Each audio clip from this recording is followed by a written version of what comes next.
now we've got the broilers. I'm always terrified I'm going to come out and they'll be dead. Also, apparently it's morning commute time, so you guys will just have to ignore the cars. But all 6 look great. They have a little bit of food, so I'm going to kind of let them pick at that for the next, you know, half hour to an hour, and then I'll bring out some fresh. It is expensive. It's organic, non-GMO, no soy, all that kind of stuff. So I really want them to pretty much finish it before I replace it.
Today marks 4 weeks since we've gotten them. It is June 28th.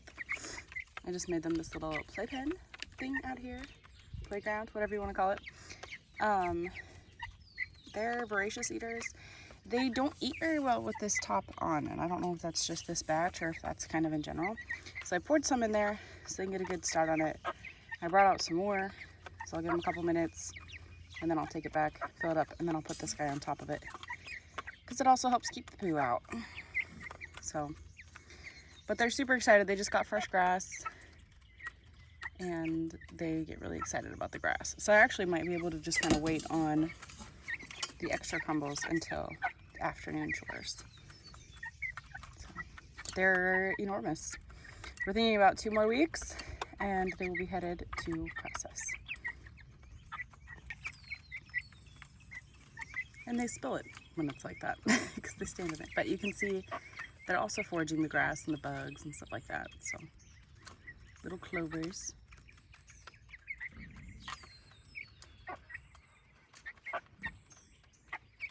So the first one on the playground. Oh.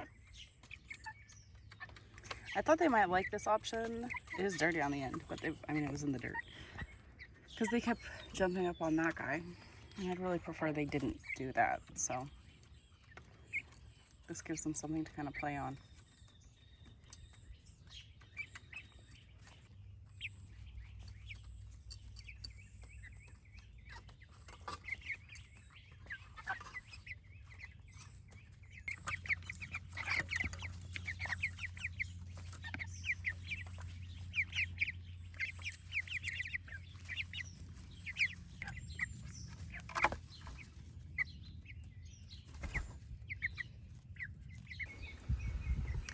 I'm a day behind here and I'm filming like through the gate, but we've officially had them for 4 weeks now.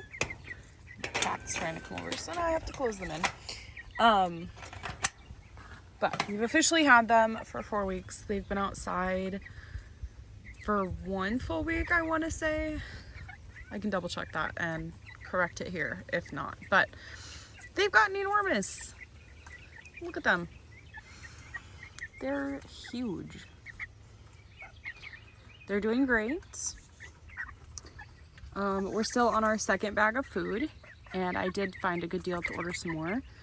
So we're going to be able to continue to feed them an organic, soy-free, non-GMO food while not breaking the bank. I was really hoping we could just sustain them off of 2 bags since it was just 6, but we did have to order some more, because the 2nd bag is getting a little low. But they're doing really well. All 6 are healthy, happy, and spunky. I had one day, I think it was earlier this week, so it'll probably be in this same video, that was just not acting right. But it seems fine now. So I don't know if it was just a heat issue or whatnot. We are in a bit of a heat wave here. It's just after 10 and the feels like is already 93. So, but they're doing really well. They get lots of fresh treats when I come out to give everybody else treats. So they're getting like frozen watermelon, frozen cantaloupes, things like that to help keep them cool during really hot days. We've had them for 4 weeks. We're thinking they're about 4.5, maybe 5 weeks old, just based on like feathering and stuff like that.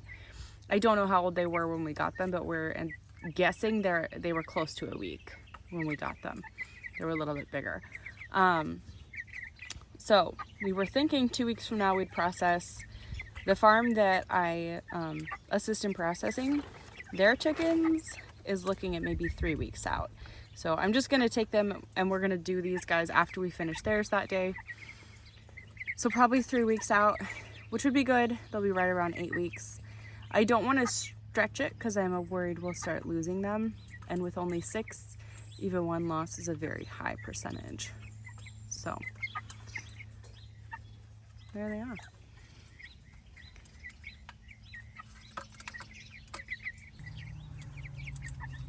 I know you guys can hardly see them, but I added this little teeny tiny pallet because they were fighting over the top of their waterer. So I give them that so they would have something they can kind of all stand on. And we also upgraded them to this much larger waterer yesterday when the heat started pretty bad. And that's working well. I'm gonna have to come out in a little bit and clean everything. I will say having them in the tractor is very, very nice. I would 100% do this again. I love also that because they're smaller in number, that I can do all this myself very easily. And because it is such a small space, we're able to kind of do it through the yard here without interrupting much. And that keeps them in the shade because I worry about these little babies overheating. As big as they are, they're still just little babies. So I really, really like that aspect of it. I'm excited to see how the next couple weeks go. And if you guys want to see how they go as well, you know what to do. Go ahead and subscribe, and we will see you next time.